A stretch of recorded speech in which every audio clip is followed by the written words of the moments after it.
ఉభయ గోదావరి జిల్లాల వాసుల కళ అయిన పిచ్చుకలంక పర్యాటక అభివృద్ధి సాకారమయ్యేలా కూటమి ప్రభుత్వం తగిన అభివృద్ధి పనులు చేపడుతుందని పర్యాటక శాఖ మంత్రి కందుల దుర్గేష్, స్థానిక ఎమ్మెల్యే బండారు సత్యానందరావు, బండారు శ్రీనివాసులు వ్యాఖ్యానించారు. ముంబైకి చెందిన ఓబెరాయ్ గ్రూప్స్ ప్రతినిధులు తమ పెట్టుబడులు పెట్టడానికి ఆసక్తి కనబరుస్తూ పిచ్చుకలంక ప్రాంతాన్ని సోమవారం పరిశీలించారు. పర్యాటకంగా అభివృద్ధి చెందడానికి ఈ ప్రాంతం అత్యంత అనువైనదని వారు అభిప్రాయపడ్డారు. 4 దశాబ్దాలుగా ఓబెరాయ్ గ్రూప్స్ అభివృద్ధికి బాటలు వేసిన వైస్ ప్రెసిడెంట్ శంకర్ జీ, ప్రముఖ ఆర్కిటెక్ట్ వినోద్ గోస్వామితో కూడిన త్రిసభ్య బృందం ఈ ప్రాంతాన్ని పరిశీలించడానికి వచ్చిందని కందుల దుర్గేష్ మీడియా ప్రతినిధులకు తెలిపారు. పిచ్చుకలంక అభివృద్ధిపై ఇప్పటికే ఓబెరాయ్ గ్రూప్స్ వారు ముఖ్యమంత్రిని, పర్యాటక శాఖ మంత్రి అయిన తనను కలిసి పెట్టుబడులు పెట్టడానికి ఆసక్తి చూపడం జరిగిందన్నారు. ఉభయ గోదావరి జిల్లాల్లో ద్రాక్షారామ, అన్నవరం, వాడపల్లి, అంతర్వేది వంటి ప్రముఖ పుణ్యక్షేత్రాలతో పాటు కోరంగి, అభయారణ్యం, హౌస్ ఐలాండ్ వంటి పర్యాటక ప్రదేశాలు సైతం ఉన్నాయని, పిచ్చుకలంకలో హోటల్స్, రిసార్ట్స్ తదితర అభివృద్ధి వల్ల సెంట్రిక్ పాయింట్ గా ఈ ప్రదేశం ఉండి మొత్తంగా ఉభయ గోదావరి జిల్లాలకు ఉపయోగపడుతుందన్నారు ఎమ్మెల్యే బండారు సత్యానందరావు. శ్రీనివాసులు మాట్లాడుతూ ఉభయ గోదావరి జిల్లాలకు సెంటర్ పాయింట్ అయిన రాజమహేంద్రవరానికి అత్యంత సమీపంలో ఉన్న పిచ్చుకలంక అభివృద్ధి వల్ల పర్యాటకంగా గోదావరి తీరం దేశవ్యాప్తంగా పర్యాటకులను ఆకర్షిస్తుందన్నారు. హోటల్స్, వాటర్ స్పోర్ట్స్, పర్యాటక విల్లాలు నిర్మించడానికి ఇది అత్యంత అనువైన ప్రదేశమన్నారు. సరైన సదుపాయాలు లేక గోదావరి జిల్లాల పర్యాటకులతో సహా రాష్ట్ర వ్యాప్తంగా ఉన్న పర్యాటకులంతా కేరళ, కర్ణాటక, తమిళనాడు రాష్ట్రాలకు వెళ్తున్నారని, పిచ్చుకలంక ప్రాంతాన్ని పర్యాటకంగా అభివృద్ధి చేయడం వల్ల మన ప్రాంతం పర్యాటకులతో పాటు వివిధ రాష్ట్రాల పర్యాటకులను సైతం ఈ ప్రాంతం వైపు ఆకర్షించవచ్చని అభిప్రాయపడ్డారు.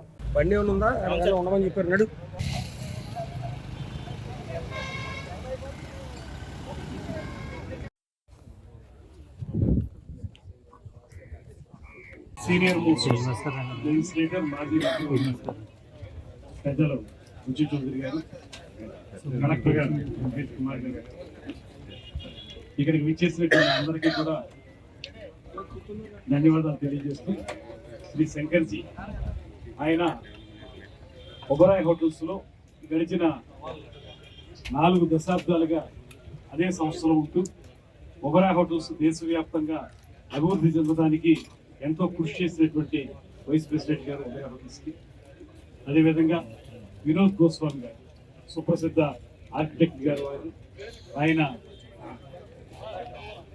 ఒబెరాయ్ వారు నిర్మించేటువంటి హోటల్స్ అన్నింటినీ కూడా ఏ రకంగా చేయొచ్చు అనేటువంటి ఆలోచనతోటి ఎంతో సేవలు అందిస్తున్న వ్యక్తి.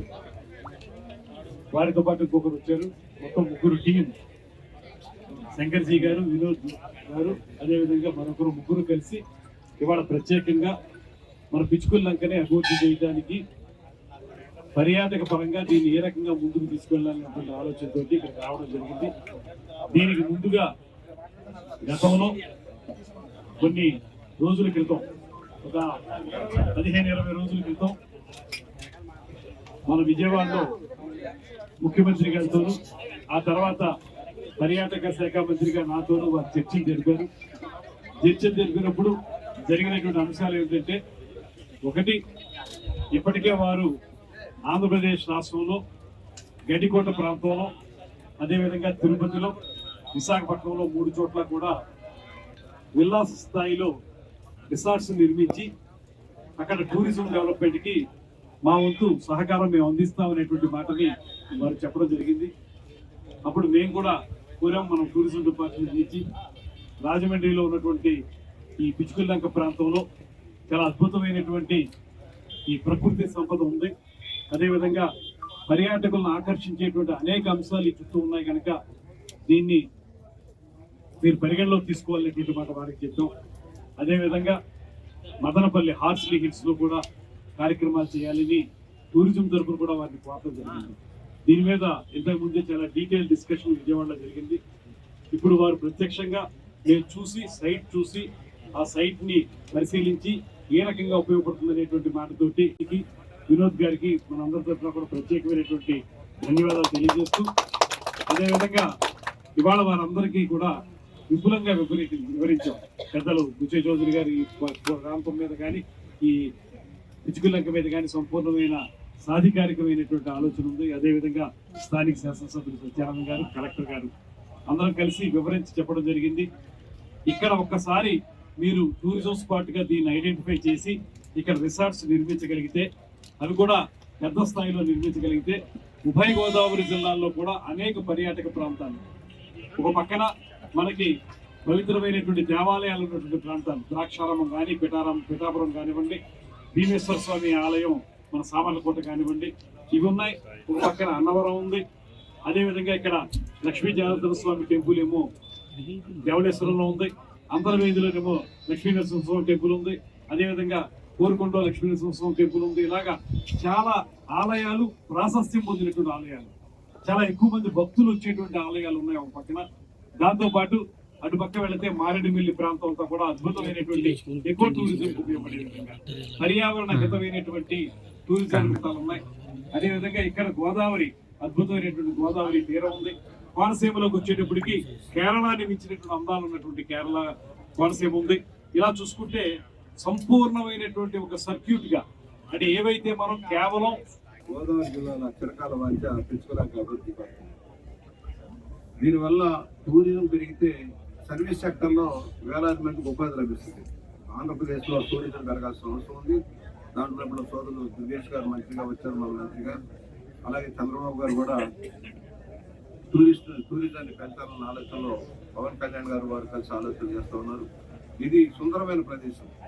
ఇవాళ ఎప్పటి నుంచో పెళ్లి ముందు మన హ్యావ్లాక్ పెట్టి కూడా త్వరలోనే దాన్ని కూడా సుందరీకరించాలన్న ఆలోచనలో బిడ్డి లంకను కూడా అభివృద్ధి చేయాలి. వారు కూడా చెప్పాము, మన ఒబరాయ్ ప్రసిద్ధ ఒబరాయ్ గ్రూప్ ముందుకు వస్తూ ఉంది. వాడు వస్తే అన్ని సహకారాలు అందిస్తామని చెప్పాం. మళ్ళీ one more offer sir, there is a కేతావళి లంక, ఇట్ ఈస్ ఆల్సో బిగ్ లంక. అక్కడ గోల్ఫ్ ఏదైనా గోల్ఫ్ కోర్స్ కూడా పెట్టాలంటే కూడా there is lot of scope.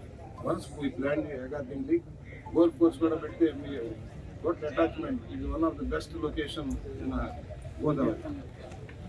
మనం ఒకటే కోరుతున్నాం, గత ప్రభుత్వం నిర్లక్ష్యం చేసింది టూరిజాన్ని. కనీసం తలుపులకు గ్రీజులు పెట్టలేదు, కనీసం పెయింట్ లేదు. రోడ్డు కూడా మొన్నదాకా అద్వారం కూడా ఈ మధ్య మనం రోడ్లు చేసుకోగలిగాం. ఇక్కడ దాదాపుగా 80-90 ఎకరాలు ఉంది ఈ లంక అంతా, పిచ్చుక లంక రెండు పక్కల కలిపి. ఇక్కడ కూడా ఎడ్యుకేషన్ హబ్ కూడా చేసినట్టు దానికి దుర్గేష్ గారు, సత్యానంద గారు అందరూ కలిసి కూర్చి చేస్తే ట్రైనింగ్ ప్రోగ్రామ్ పెట్టడానికి మనం ప్రయత్నం చేయాలి. ప్రజలందరూ కూడా ఎదురు చూస్తూ ఉన్నారు. ఈ తరుణంలో ఒబరాయ్ గ్రూప్ కూడా మేము రిక్వెస్ట్ చేస్తూ ఉన్నాం. మంత్రి గారు చెప్పాడు, అందరం కూడా పూర్తి సహాయ సహకారాలు అండదండలు అందివ్వడానికి మేము సిద్ధంగా ఉన్నాం. వీటన్నిటి దృష్టిలో వారు కూడా, ఎందుకంటే ప్రపంచవ్యాప్తంగా ఉన్నటువంటి గ్రూప్ ఒబరాయ్ గ్రూప్ అంటే వారికి పూర్తి అవగాహన ఉంటుంది. దీనికి తగ్గట్టుగా వారు ఇక్కడ రూపకల్పన చేస్తే దానికి మేము అందరం కూడా సహకరిస్తామని, ప్రధానంగా ఈ పిచ్చుకలంక ప్రాంతం బొబ్బలంక పంచాయతీకి చెంది ఆత్రేయపురం మండల రెవెన్యూలో కొత్తపేట నియోజకవర్గానికి చెందుతుంది. ఈ ప్రాంతం అభివృద్ధి చెందడం ద్వారా మాకు కూడా ఎంతో గర్వకారణంగా ఉంటుంది. ఈ యొక్క అభివృద్ధి విషయంలో గౌరవ మంత్రివర్యులు, అదేవిధంగా సీనియర్ శాసనసభ్యులు బుజ్జ చౌదరి గారు, మన కలెక్టర్ గారు అందరూ కూడా పూర్తిగా వారు ఎంతో ఉత్సాహంగా ఈనాడు ఇక్కడికి వచ్చారు. రెండు కారణం, ఈ ప్రాంతాన్ని ముందుకు తీసుకెళ్లాలి, దీన్ని పర్యాటక ప్రాంతంగా తీర్చిదిద్దాలని. దానికి నియోజకవర్గ శాసనసభ్యుడిగా వారికి అండదండలుగా నేను కూడా ఉంటానని, ఈ అభివృద్ధిలో భాగస్వామ్యం అవుతాయని తెలియజేస్తుంటూ ఒబరాయ్ గ్రూప్ రిక్వెస్ట్ చేస్తూ ఉన్నాను. వారి అతి తొందరలోనే, అంటే పుష్కరాలు రాబోతూ ఉన్నాయి 2027 పుష్కరాల కల్లా దీన్ని ఇక్కడ ముందు స్టార్ట్ అయ్యేలాగా యాక్టివిటీ స్టార్ట్ అయితే, ఆ పుష్కరాలు ఏమంటే కొన్ని దేశవ్యాప్తంగా ప్రపంచవ్యాప్తంగా అనేక మంది భక్తులు ఈ పుష్కరాల్లో గోదావరి స్థానాలకు వస్తారు. వారు వచ్చేటప్పటికి ఇక్కడ ఒక టూరిజం స్పాట్ ఉంది ఒబరాయ్ గ్రూప్ అనేది వెల్లడైతే దీన్ని కూడా వారు ఉపయోగించుకోవడానికి అవకాశం ఉంటుంది. కాబట్టి దాన్ని కూడా దృష్టిలో పెట్టుకుని